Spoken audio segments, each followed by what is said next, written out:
귀엽고 깜찍하고 발랄하고 쓰리고 김영민 아나운서와 함께하는 영민한 뉴스. 안녕하세요. 안녕하세요. NJ 뉴스자키 김영민입니다. NJ 네. 뉴스자키라는 겁니다. 맞습니다. 아, VJ 언제적 얘기입니까? 콸콸콸 그거 VJ 특공대. 우리 PD님께서 비디오 시대이기 때문에 그렇죠. 그렇습니다. 이 세대가 공존하는 뉴스 파이팅 오늘 신나게 시작하는데요. 오늘 재밌는 글을 봤어요. 어떤 글이죠? 행복해지고 싶으면 부정적인 생각을 내려놓으면 된다. 쉽죠. 그 말은 쉬운데 이거는 뭐 이거는 행동으로 옮기기가 참 쉽지 않은. 그게 아니라 이거는 배고프면 밥을 먹어라. 이런 수준의 얘기가 아닌가.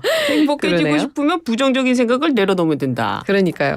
참 황당한 얘기였습니다. 그래서 제가 하나 더 찾아봤는데요. 뭐예요?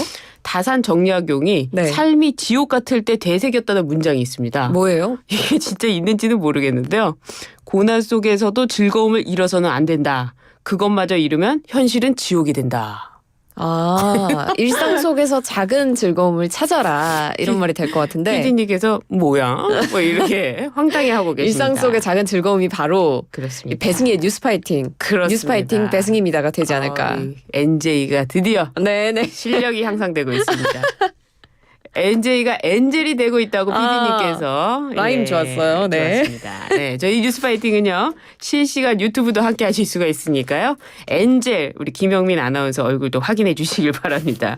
오늘 국회로 넘어가 보도록 하겠습니다. 고난 속에서도 즐거움을 잃으면 안 되는데요. 네. 국회는 고난한가요? 어떻습니까? 아직은 좀 그런 것 같네요. 그래요? 네. 일단 국회 원구성 관련해서 국민의힘에서 새로운 제안을 내놨습니다. 네. 추경호 원내대표가 어제 이 22대 국회 전반기 때 네. 법사위원장과 운영위원장을 민주당과 국민의힘이 1년씩 순차적으로 맡는 안을 공개적으로 제안한 건데요. 오. 최근에 민주당이 이 11개 상임위원장을 단독 선출했는데 네. 그중에서 운영위원장만이라도 여당이 맡을 수 있도록 새롭게 제안을 했는데 네. 이것도 민주당이 거부했다. 이런 사실을 공개하기도 했습니다. 그렇군요. 추경호 원내대표는 이 협치가 대화와 양보의 과정을 거치기 때문에 또 수정해서 제안을 하는 것이다 라면서 이게 마지막 제안이고 전향적인 검토와 수용을 당부드린다라고 이야기했습니다. 뭐 법사위 안 된다면은 대통령실을 관장하는 운영위원장이랑 발음이 왜 이럽니까? 운영위원장만이라도 달라 했는데 민주당에서 이 제안도 거절했다고요. 맞습니다. 박찬대 원내대표가 어제 그래서 추경호 원내대표의 이 제안을 듣고 또 네. 기자간담회를 열었습니다. 네. 협상안을 내놓으라 했더니 협잡을 하자고 하면 되겠느냐라고 하면서 여당의 제안을 거부했는데요. 네. 민주당이 원구성을 불법으로 했다면서 국민의힘이 권한쟁의 심판까지 청구를 했는데 이제는 1년씩 나눠서 하자라는 게 말이 되느냐. 예. 진정성을 찾아볼 수가 없다라고 네. 아주 거절을 분명하게 했고요. 네. 이 법사위와 운영위는 애초부터 거래 대상이 될 수 없다라고 이야기했습니다. 안 주겠다 뭐 이런 거네요. 그런데 민주당에서 국민의힘에 역제안을 하나 했다면서요. 네, 한 가지 조건을 단 건데요. 네. 윤 대통령이 향후 1년간 국회를 통과한 법안에 대해서 제의 요구를 하지 않고 즉시 공포하면 이 여당의 요구를 검토할 수 있다. 이런 조건을 내걸었습니다. 예. 그런데 이는 사실상 여당이 수용할 수 없는 조건으로 보이긴 하죠. 대통령의 거부권 행사, 행정부의 부당한 입법권 침해에는 여당도 항의를 하고 맞서야 한다라고 민주당은 주장을 하면서 네.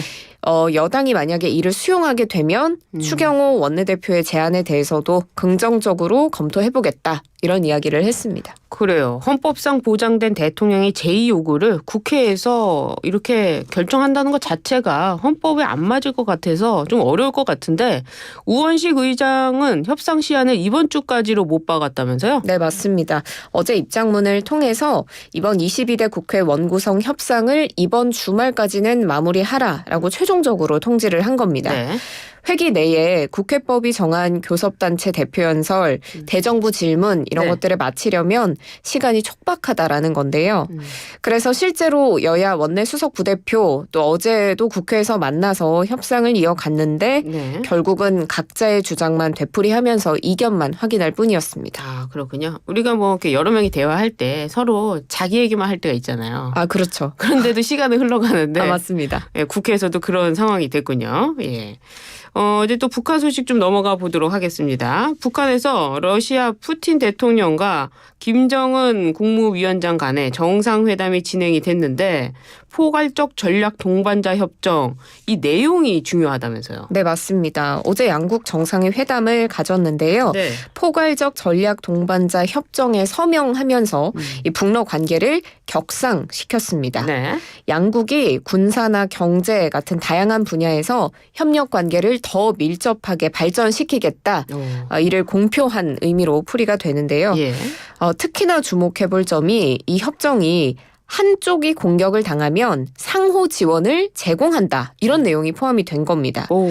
그리고 실제로 김정은 위원장은 북러가 동맹 관계 수준으로 올라섰다. 이렇게 자평하기도 했습니다. 네. 동맹 관계 수준으로까지 올라섰다. 이런 평가가 나왔기 때문에 과거와는 다르게 군사 협력 관계가 굉장히 강화됐다라는 점을 주목해 볼 수 있을 것 같고요. 네. 따라서 국제사회 우려는 더 커질 전망입니다. 그러네요. 이 푸틴 러시아 대통령은 북한의 국빈 방문 종료하고요. 다음 순방지인 베트남에 도착했습니다. 그렇군요. 한미동맹 또 여기는 뭐 북러동맹 뭐 이런 수준이군요. 양국 정상이 선물을 주고 받았다고 하는데요. 맞습니다. 푸틴 러시아 대통령이 김정은 위원장에게 러시아제의 최고급 리무진인 아우루스 한 대를 선물했고요. 그리고 차 세트, 한 해군 장성의 단검까지 선물한 것으로 전해집니다. 네. 이 아우루스 차량을 선물로 준 게 처음이 아닙니다. 오. 이번이 두 번째인데요. 네. 두 양국 정상이 정상회담 마치고 나서 새롭게 선물한 이 아우루스를 번갈아 운전하는 모습을 연출하기도 했습니다. 네. 그리고 또 주목해 볼 부분이 이번에 선물한 자동차의 번호판 숫자인데요. 북한 국기 그리고 그 옆에는 7271953 이런 숫자가 찍혀 있습니다. 네. 1953년 7월 27일은 6.25 정전협정일로 북한이 전승절로 선전하면서 기념하는 날입니다. 또 반면에 푸틴 대통령은 김정은 위원장으로부터 다양한 예술품을 선물로 받았다고 합니다. 그렇군요. 우리나라에 좀 의미하는 것도 있네요. 비슷한 시기 한국과 중국도 외교 안보 대화를 진행했는데 사실 중국의 입장 발표가 좀 늦어졌죠? 맞습니다. 한국과 중국이 차관급 외교 안보 대화를 했는데 네. 여기에서 사실 푸틴 대통령의 방북에 대해서 양국이 좀 미묘한 시각차를 드러내기도 했습니다. 예. 대화가 6시간 넘게 진행이 됐고 그 다음날 자정을 넘겨서 한국 측이 보도자료를 발표했는데 네. 중국은 비슷한 시기에 발표하지 않고 그 대화가 끝난 다음날 오후가 돼서야 자료를 냈습니다. 네. 원래 통상적으로는 이 배포 시기를 양국이 맞춘다고 해요. 그런데 이를 깨면서까지 북한이 시간을 더 쓴 건데 이게 북러 정상회담이 진행이 되고 있어서 중국이 여기에 대해서 좀 고심을 한 게 아닌가라는 해석이 나옵니다. 네. 또 우리 외교부는 이번 외교안보 대화에 대해서 의미를 부여했는데 네. 중국은 러북 정상회담이 열린다는 걸 알고 있었음에도 네. 이 날짜를 변경하지 않고 그대로 개최했기 때문에 개최 사실 자체만으로도 의미가 크다고 평가했습니다. 그렇군요. 국회에서 지금 싸울 게 아니라 이게 전 세계가 이렇게 움직이고 있는데 참 걱정입니다. 이 무기한 휴진 선언한 의협 사면 초과라고 하는데 대한의사협회에서 무기한 휴진 카드를 꺼내 들었는데 여기에 대해서 좀 반발이 있다는 거예요? 네, 맞습니다. 사전 합의가 없었다고 합니다. 네. 이면택 대한의사협회 회장이 지난 18일 집회에서 한 이야기인데 정부가 요구를 받아들이지 않으면 27일부터 무기한 휴진을 하겠다. 이런 이야기를 했습니다. 예. 그런데 이게 전국 의대교수협의회나 의대교수 비대위와 논의가 없이 그냥 이루어진 발언으로 알려졌습니다. 예. 실제로 이동욱 경기도의사회 회장이 입장문을 냈는데 저를 포함한 16개 광역시도 회장들도 이걸 집회 때 발표할 때 처음 들었다라고 이야기를 하면서 네. 임 회장 장기판의 조리 아니다 이렇게 강하게 반발을 한 겁니다.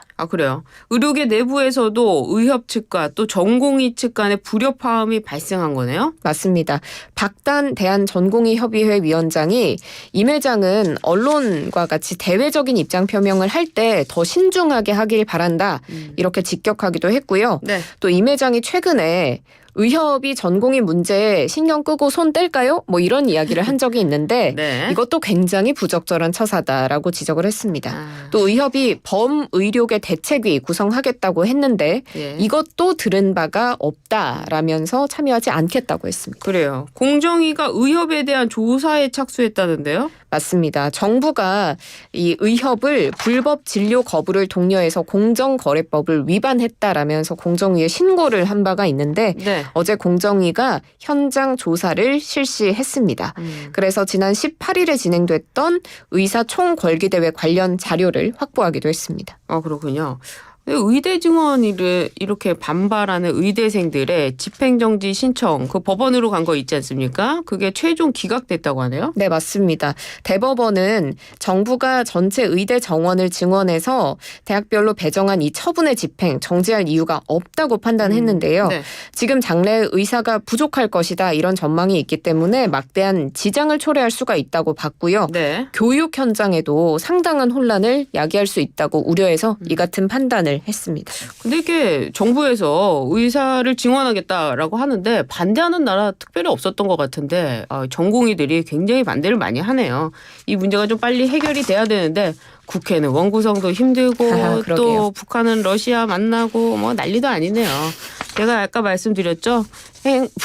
뭐라고 그랬죠? 제가 예, 아무튼 뭐 배가 고프면 밥을 먹어라 수준의 네, 얘기. 예, 맞습니다. 고난 속에서도 즐거움을 잃어서는 안 된다. 그렇죠, 그렇죠. 우리가 고난 속에서도 즐거움을 잊지 않고 미국에서도 듣고 계시지 않습니까? 네. 샌프란시스코, 또 애리조나, 뉴욕 모든 곳에서 듣고 계시대요.